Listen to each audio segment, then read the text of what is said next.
The Trump administration is desperate to blame Biden for all of its failings, but after over 100 days and countless executive orders and mass layoffs and untold damage everywhere you look, they're struggling to convince even their own supporters. We had to change notice to airmen to notice to air mission, right? That was the focus, as opposed to you have a cracking system and let's get the money to fix it, or let's at least start the fix in that system. They didn't do that. And so I've inherited it.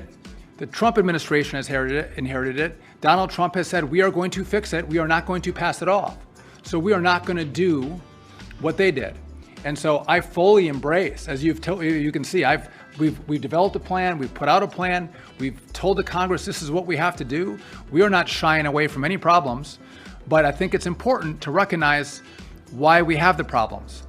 You didn't get old cracking infrastructure in 100 days.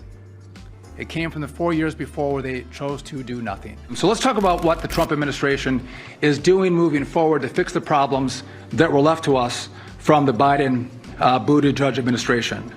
Now, while these temporary software fixes that I mentioned earlier that worked on Sunday morning should prevent future outages, the core issue is the telecommunication lines.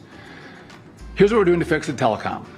One, I'll be requesting an OIG investigation into the failures of the last administration and the decisions that were made to move the TRACON from N90 in New York down to Philadelphia, and the work that was done to plan for this move and making sure that the lines were hardened. I do believe that the system needs updated, but this is not a Trump administration problem overall.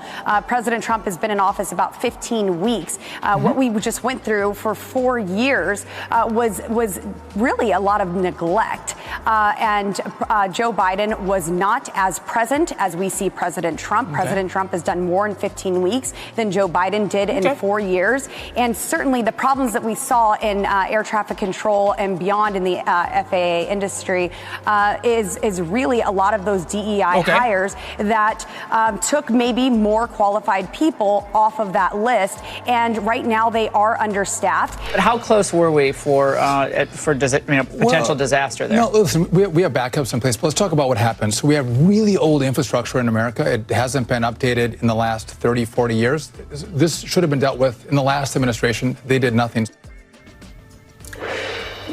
What do you make of that? It's just politics. Look, I hated the technology that we inherited because it did need to be upgraded. So from the last administration and prior to I mean, look, these problems have built up over a long time. I didn't sit around saying, who can we blame for this? We launched a contract to modernize the infrastructure, take what's basically a copper wire system and transform it for the internet era, get fiber going there. Now, that's not something that could be done overnight. One of the things that's hardest to do when you leave an office like that is you hand over the keys, and it's up to the new guy to take it to the next level. But that's very much something that we had underway. So there were really two sets of issues.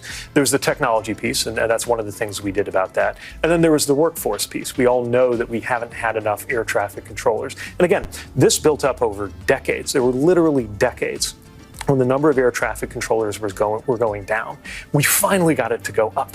We had a growing air traffic control workforce, and that's what we handed over to the new administration.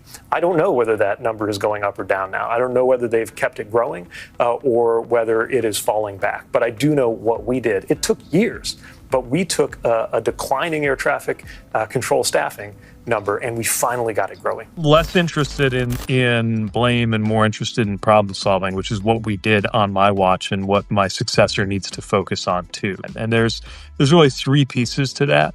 I would say technology, infrastructure, workforce.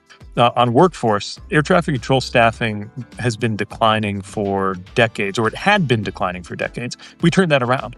It was still going to take a while to catch up to where it needed to be, but we finally turned around the shrinking air traffic control workforce we had and handed a growing workforce to my successor. That's one piece.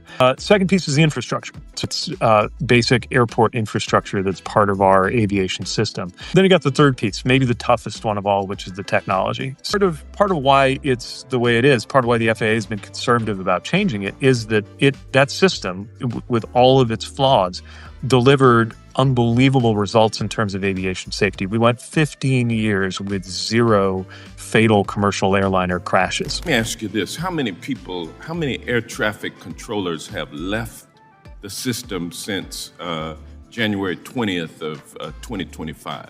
I'm not aware of how many have retired. You don't know, but so could it have been 100? It could have been 1. It could have been 1,000. Could have been 5,000. No. Maybe 2,500? No. 2,000. I don't believe so, sir. I track how many air traffic controllers are in the system. Tell us how many have left their jobs since January 20th. I can't tell you that exact number, sir. You won't but I would tell be us happy. that. Your reaction to the Trump administration blaming you for Newark? You know, when you're the Secretary of Transportation, you have a tough job, and your responsibility is to fix tough problems. You don't have time to indulge in trying to point fingers or blame other people. What I can tell you is, you know, we inherited a shrinking air traffic control workforce. We turned it into a growing air traffic control workforce. And my successor's not, of course, asking me for advice, but my advice would be to focus on making sure that it grows and actually delivering the technological change that's needed. We launched the contract to modernize the communications backbone of the FAA, knowing that it wasn't something that could be done in a year or 2 years. If he can achieve an acceleration of that, I will be the first one to be cheering for that. But that takes focus, it takes discipline, it takes integrity. And frankly, there's no time for politics on a mission-critical job like that. Back during the Biden administration, Pete Buttigieg pushed Congress to boost funding so that the FAA could finally hire the thousands of air traffic controllers the system has needed for years. Now, I want you to remember, House Republicans blocked every attempt to get that funding through. They made sure it didn't happen, that those people did not get hired. But after months of disasters, terrible headlines, near misses, and growing public concern, it seems that the pressure may finally be catching up to them. Now, Republicans are suddenly eager to talk about air safety, floating new funding ideas and trying to position themselves as champions of safer skies. The problem is, these fixes aren't instant. Hiring, training, and certifying air traffic controllers takes time, so wouldn't it have been nice to have done it years ago? And the delays caused by early obstruction can't just be undone overnight because now they're true believers. In the meantime, if you can avoid it, probably don't fly from Newark.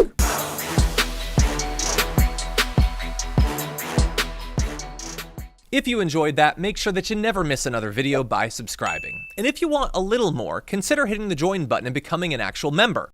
But you're probably wondering, why the hell would I do that, John? First off, calm down. The stakes in this are very, very low. But also, when you click the join button and you become a member, you get access to bonus content that I make every week, and it's a ton of fun. You get access to tons of custom emojis and more besides that. By the way, if you join at Tier 3, you even get access to a monthly member hangout with myself and other awesome people, and we always have a great time. By the way, you'll get all that going forward, but you also unlock years of the back catalog. That is literally 100 or more bonus clips, top 10 lists, debates, and more. What are you waiting for? Click the join button below. Your support powers our show, and we couldn't do it without you. Or at the very least, I wouldn't really want to try. Viewers like you keep me here, so thank you in advance for joining.